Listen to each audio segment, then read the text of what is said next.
programming. You guys go ahead and continue graphing these three. Where's your worksheet, Logan? All right, so the first one, if you were to use the intercepts method, the x-intercept would be 14 and the y-intercept would be 7. Now 14 is not going to fit if you start counting by ones at the origin. So I'm going to count by twos on this graph. Okay, I'm going to let each segment represent 2 so that I can fit this on the screen. Remember, you're allowed to change the scale, you're allowed to move the center of the origin or to where you want on the grid so that it'll fit on there. So x-intercept for this one is 14, so I'm going to count by twos. 2, 4, 6, 8, 10, 12, 14. And the y-intercept would be 7 if I let x equal 0. I get y equals 7, but remember I'm counting by twos. 2, 4, 6, 7 would be, in there. These are all going to be solid lines because they're all are equal to. So I'll connect the dots here.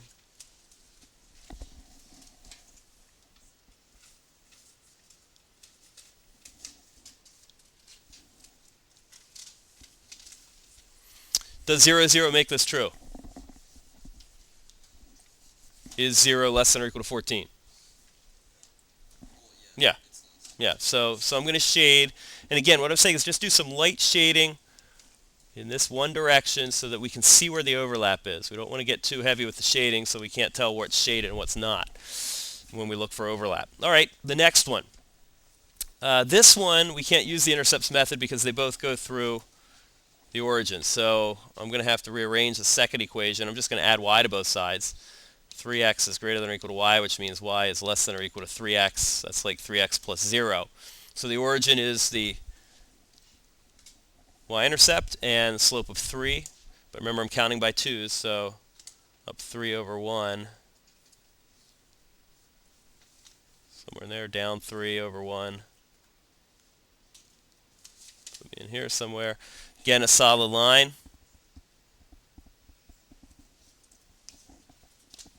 Yes? Oh. No, I'm not. Thank you. Thank you, Dane.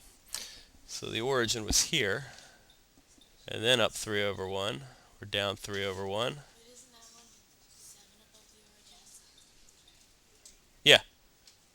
2, 4, 6, 7. Remember, we're counting by twos. Okay. So there. All right. And I can't use 0, 0 as my test point. I'm going to use 5, 0 as my test point. So plug 0 in for y. I'll plug 5 in to get 15. Is 0 less than or equal to 15? Yes. So 0, 5. I'm sorry, 5, 0 is my test point. So 5, 0, which is over here, made that true. Yeah.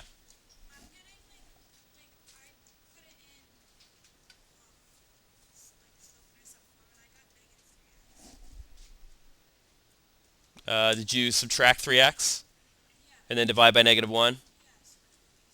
Yeah. No, negative divided by negative is positive. You had negative 3x divided by negative 1, that becomes positive. So that works, so we're going to shade this way. And again, just a simple type of shading in a different direction from the other stuff so you can see where it overlaps. The more inequalities you get, the harder it is to see the overlapping regions. The next one, x minus y is less than or equal to 2. I could go back to, and I'll do this one in green.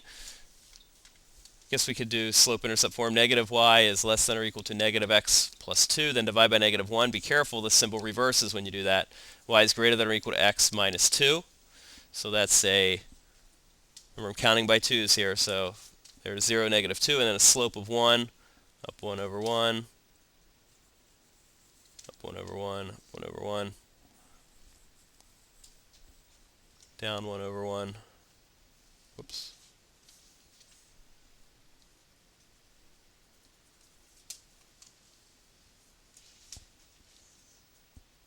Again, it's solid.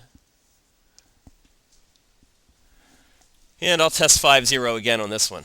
So use 5, 0 as my test point. So 0 is greater than or equal to 5 minus 2. 0 is greater than or equal to 3. True or false? False. So I will not shade where 5, 0 is. I will shade the other way. All right, and so the question becomes, where is the region of overlap between all three types of shading, the red, the green, and the blue? Morgan. Yeah, there's a little triangular region in here. I'll do this in black. And so I'm looking in here for the solutions. Now here's the great thing about linear programming, why it became so valuable. And we can't explain why this is true because it requires more advanced mathematics, so you have to trust me on this. But when you have a bunch of constraints, and that's what we call these inequalities here, constraints on x and y in this case, and you graph that and it forms a polygonal region. That means a region that's shaped like a polygon, and a triangle is a type of polygon, right? You're going to have vertices of that polygon. So there are three vertices of this triangle. It's where the red and the blue line intersect. That's my first two lines. It's where the red and the blue and the green intersect. That's my first and third. And it's where the red and the green intersect. That's my second and third. Here's the cool thing. Are you listening? The maximum or minimum value for some other function that involves x and y has to occur at one of the vertices. So you don't have to worry about all these infinite number of points in the shaded region in here. All you have to do is check the vertices. Because if they're looking for a maximum or minimum, that's where it's going to occur. And when are you looking for maximums? Well, when you're trying to make money, right? Profit. So you're trying to maximize your profit. When are you looking for minimums? Well, cost. You're trying to minimize your costs. So this is huge in the business world.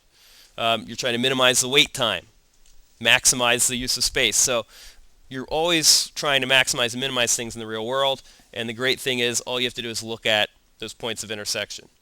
All right, well, how are we going to find those points of intersection? I don't think my graph is accurate enough up here to actually find those points of intersection. So what we're going to do is use the graphing calculator, or you could actually go back and use one of our other methods, substitution, elimination, whatever. But let's just use the calculator. And we have to do this 3 times, don't we? We have to find the 3 points of intersection. So I'm going to pause the video here, and we're going to take each of these equations and solve for y, and then graph it on the graphing calculator. Okay, go ahead.